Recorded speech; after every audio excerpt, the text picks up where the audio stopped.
Conclusion. Blessed are the undefiled in the way who walk in the law of the Lord. Blessed are they that keep his testimonies and that seek him with the whole heart. They also do not iniquity. They walk in his ways.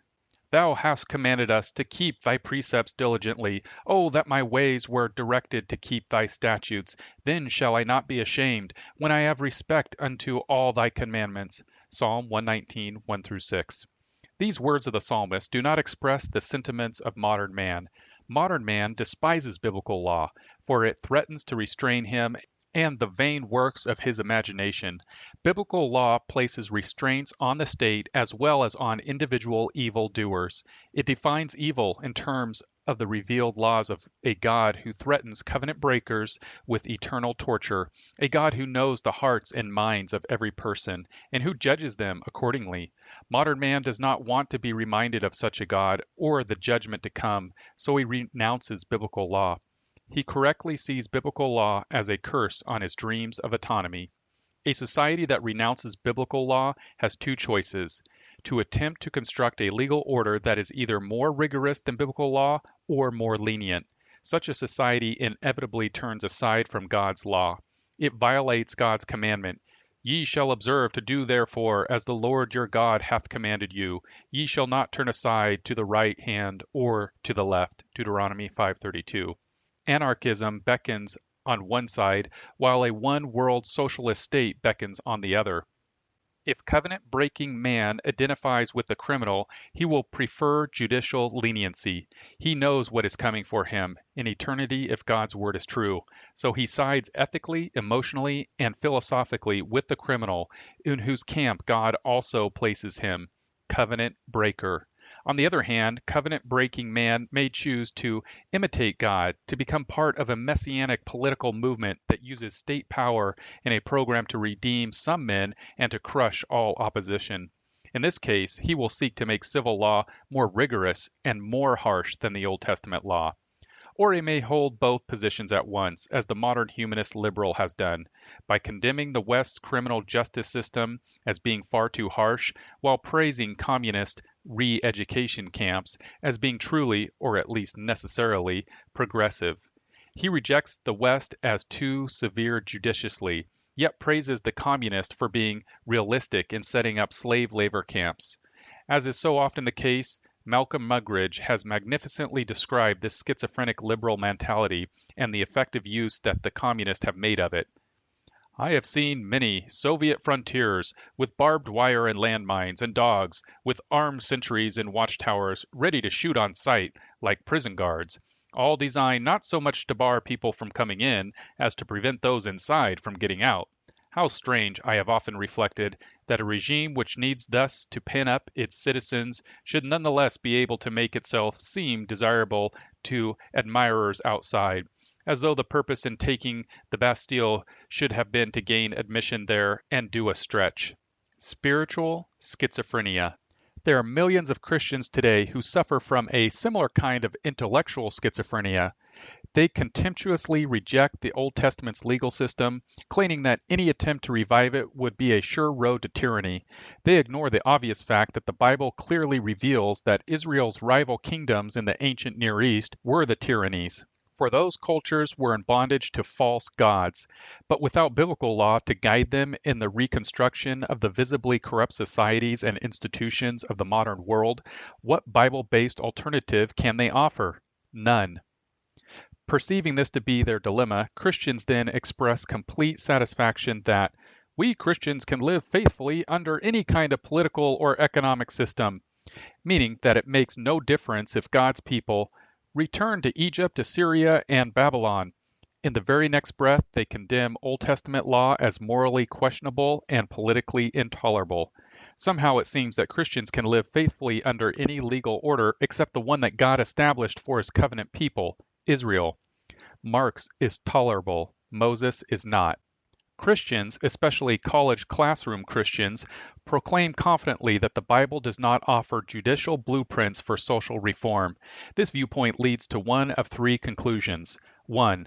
There are no biblical standards of social reform, and therefore there is no legitimate Christian responsibility to promote social reform, dispensational fundamentalism. 2. There are standards of social reform, but they are not uniquely biblical. Liberalism, modernism.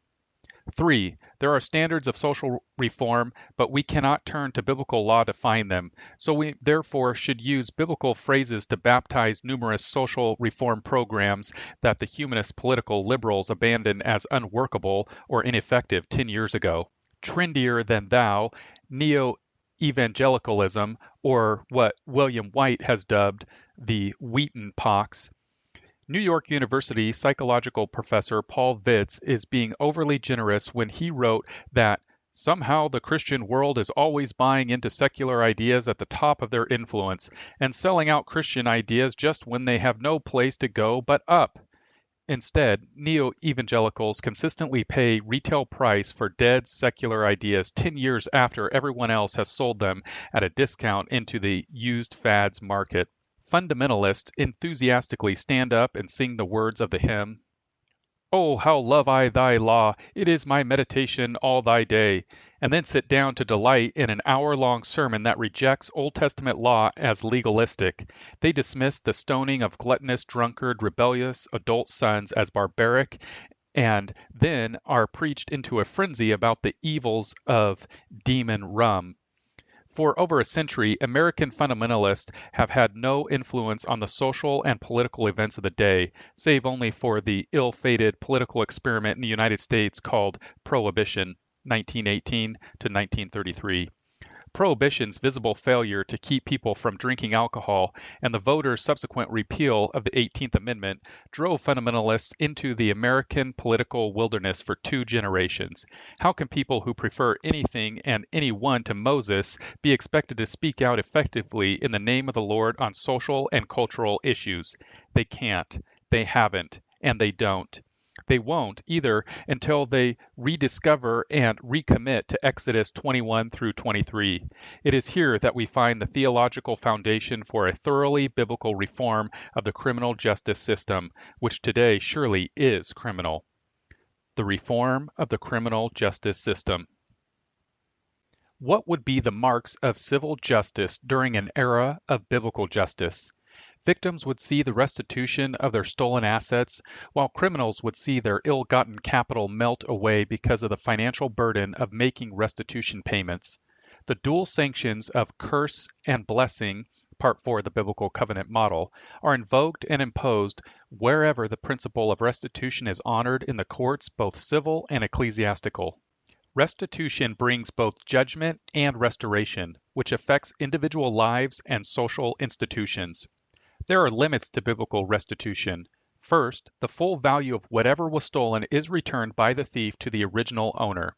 Second, the thief makes an additional penalty payment equal to the value of the item stolen. To encourage criminals to admit their guilt and seek restoration before their crimes are discovered, the Bible imposes a reduced penalty of 20% on those who admit their guilt voluntarily, Leviticus 6, 2 through 5. There are 2 explicit exceptions to the payment of double restitution. The law singles out oxen and sheep as deserving special protection in the form of 5-fold and 4-fold restitution in cases where the stolen animals are killed or sold. Because oxen and sheep are symbolic of helpless human beings, God's law and principle points to the need of protecting men from oppression and slavery. Man is given responsibility over oxen and sheep, implying that he is also given responsibility over other men in various circumstances. He employs them or makes lawful use of their services. To use illegal physical coercion to thwart another person's exercise of his lawful calling is a crime against that person's God-given position as dominion man and is punishable by God.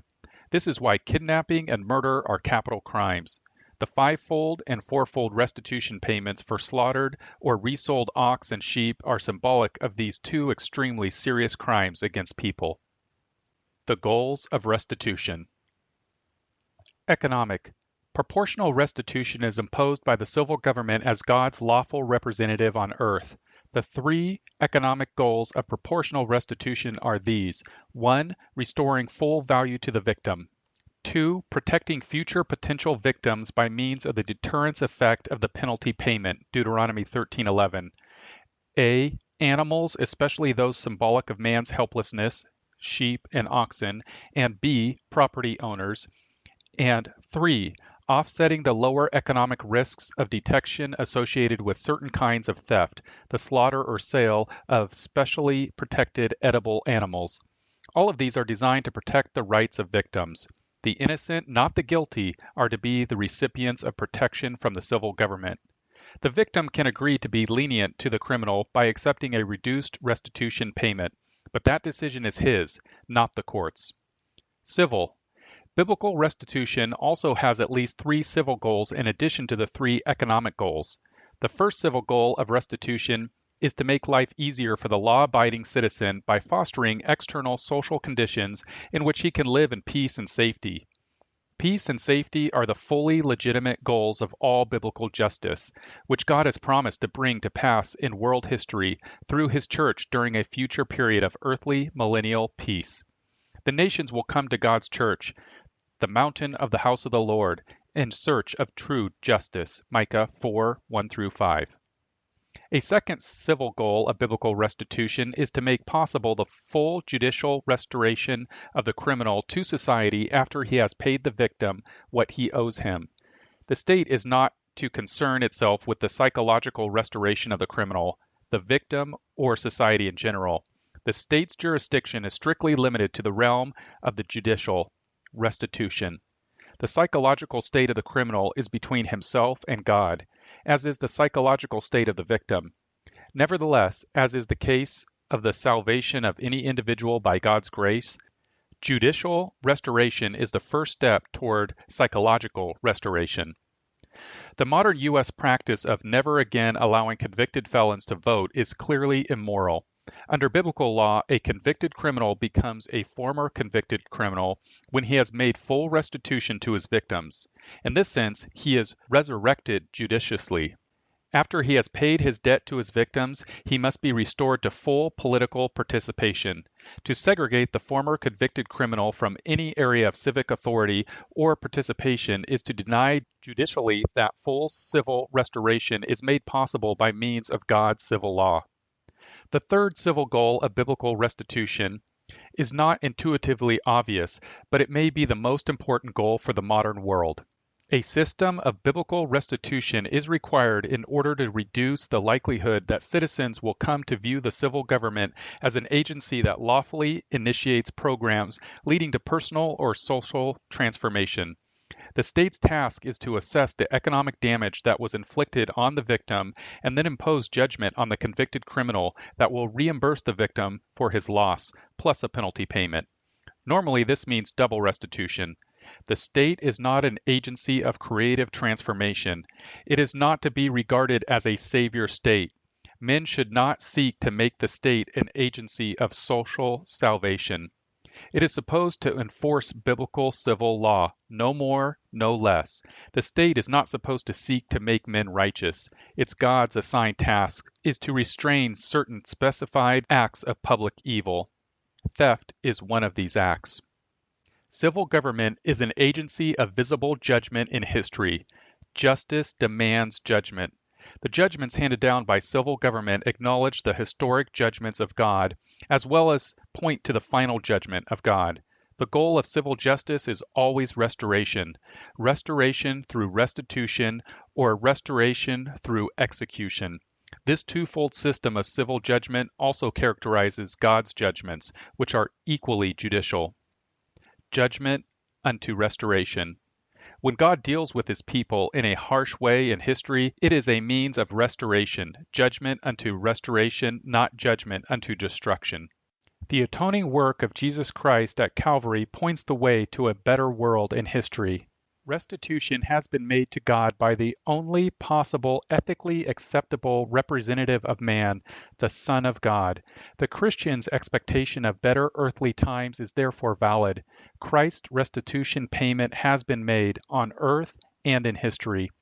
One thing which is needed to translate his atonement into social reality is the progressive transformation of the criminal justice system in terms of biblical law, something which cannot take place until the humanistic theology which undergirds the existing system of criminal justice is replaced by biblical orthodoxy. This means comprehensive revival. Anyone who denies that such a progressive transformation of the criminal justice system is possible in history is thereby also denying that the atoning work of Christ can be manifested progressively in history. Anyone who denies that such a progressive transformation of the criminal justice system will actually take place in history is thereby also denying that the atoning work of Christ will be actually manifested progressively in history. People should therefore consider carefully the economic, social, political, and ethical implications of their eschatological views.